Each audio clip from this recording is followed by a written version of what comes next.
Hi YouTube, welcome back for the video. We got How Good Was Mark Price Really? Another video from Johnny Arnett. Haven't done a video from his channel in a long time, so shout out to Johnny Arnett. Y'all go check out his channel.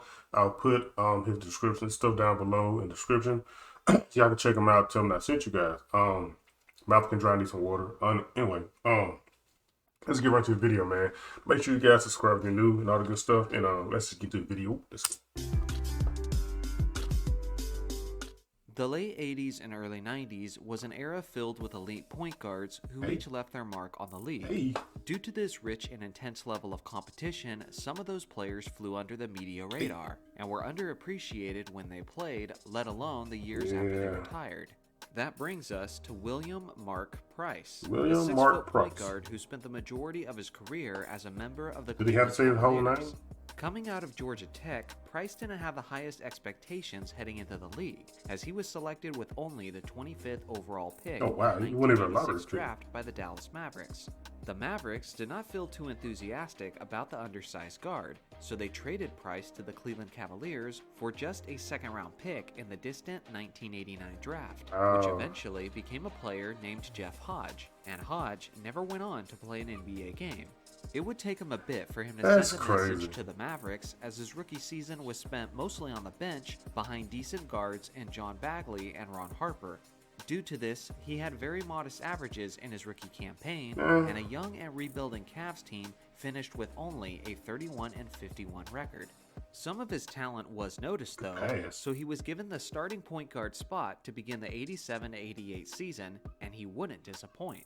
Now with Price's skills on full display, people could see how he was one of the best ball handlers in the entire league, and was extremely efficient at splitting the double teams and splitting the pick and roll on his way to the basket.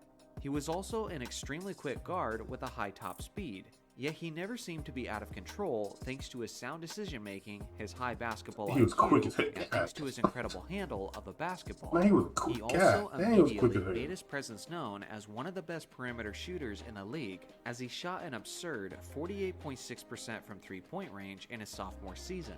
His ability to facilitate the ball was also noticed, and was a skill that would only improve dramatically as the years would go on. He also put up solid averages in his 32 minutes per game, and led his Cavs to a much improved winning record of 42-40. His third season would be his historic breakout year, and his team's breakout year as well, as the Cavs finished with a strong 57-25 record. This was mostly due to Mark Price's 50-40-90 season, which means he shot north of 50% from the field, 40% from three-point range, and 90% from the free throw line over the course of the season. I always knew he was a good free throw shooter, but only 9 players in NBA history. 50% from the field? There's no question that he deserved the majority of the credit for his team's success, as Price led the Cavs in scoring, he led the team in assists, and he led the entire team in efficiency in terms of true shooting percentage. Unfortunately for Mark, he averaged 2 steals a game. Would begin in that postseason, as his Cavs were eliminated by the Chicago Bulls in the deciding 5th game thanks to Jordan's iconic buzzer beater. Over the next handful of years, Price's Cavs would be eliminated by the Chicago Bulls dynasty a whopping 5 times, which explains a couple things. 1, why he may have been so underappreciated, and 2, why his Cavs just couldn't get over the hump despite being consistent contenders in the Eastern Conference. The closest he got to the NBA Finals was in the 1992 season, where his Cavs made it all the way to the Eastern Conference Finals, where they pushed Jordan and Pippen's 67-win Bulls to 6 games before they eventually came up short. None of the blame belonged on Mark, as he was a monster that series, leading his team in points and assists while putting up his usual ridiculous efficiency splits. Over the prime of his career, Price was selected to 4 All-Star teams and 4 All-NBA teams, which might not seem like a ton, but when you consider the level of competition he had at the point guard position, it begins to make a lot of sense. One of the more interesting parts about his career was his ACL tear in December of 1990 in a regular season game against the Atlanta Hawks. Some could experience an ACL tear as a career-altering injury, but this was not the case for Mark, as he recovered well and came back even better the following season, going on to make 3 straight All-Star appearances after returning from the injury. I talked about his extremely efficient shooting earlier, but I haven't quite thoroughly explained just how impressive it actually was. Price is a player who would have absolutely loved to have played in the modern NBA, where high-volume three-point shooting is the expectation. He was a fantastic shooter off the dribble, and he had a lethal pull-up jumper in transition. One of my favorite All-Star Game memories was the way he put on a show with his three-point shooting in the 1993 All-Star Weekend, as he not only won the three-point shootout on Saturday night, but he was also sniping away during the All-Star Game, making 6 three-pointers in quick succession, and nearly won the All-Star Game MVP as a result. Only 7 players in NBA history have won the three-point shootout multiple times, and Mark Price is one of those players, as he won the contest in 1993 and 1994. In those contests, he defeated some of the greatest snipers of all time, like Reggie Miller, Craig Hodges, and Steve Kerr. Not only that, but he's one of the most punishing players ever from the charity stripe, as he led the league in free throw percentage a total of 3 times, and he currently sits in 3rd place on the NBA's all-time list I knew he of was like in the most top efficient 5. free throw shooters, hitting a remarkable 90.4% over the course of his career.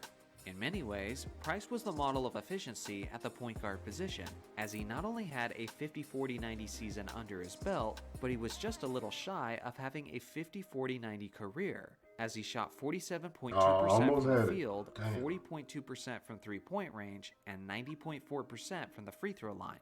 A couple of skill sets that he's often compared to is Steve Nash's and Steph Curry's, and honestly, I think both of those comparisons are extremely accurate. Yeah, I can see it a Another little skill I bit. haven't yet mentioned is how Price was solid at moving without the basketball, and would often come off screens with just a second to shoot, and would do so with excellent precision, which again is extremely similar to the way Steph Curry plays. Yeah. Pistons legend Isaiah Thomas had this to say about the Cavaliers' great. Price was one of the greatest shooters I've ever seen.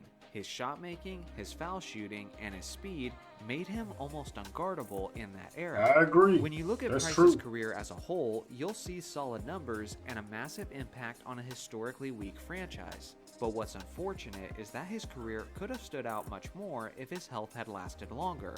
Due to accumulating injuries to his feet and knees, Price finished out his final few seasons as a journeyman, playing for the Bullets, the Warriors, and lastly, the Magic, before eventually retiring after the 1998 season at only the age of 34. All in all, to hardcore basketball fans, Price is remembered as one of the all-time great point guards, and as a weapon who was ahead of his time. And to the casual basketball fan, he's easily one of the most underrated and underappreciated players in basketball history. He really is. Another way of putting it is that he was the greatest Cavalier of the pre-LeBron James era, as he trails only LeBron on the Cavs' all-time assists and steals list while being 5th in scoring.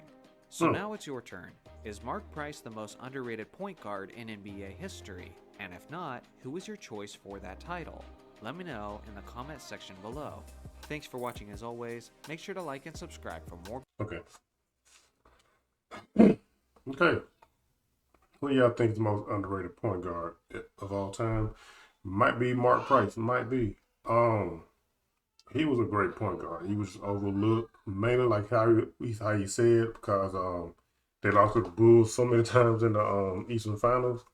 That's crazy. 5 times? That's wild. But let me know what y'all think, man.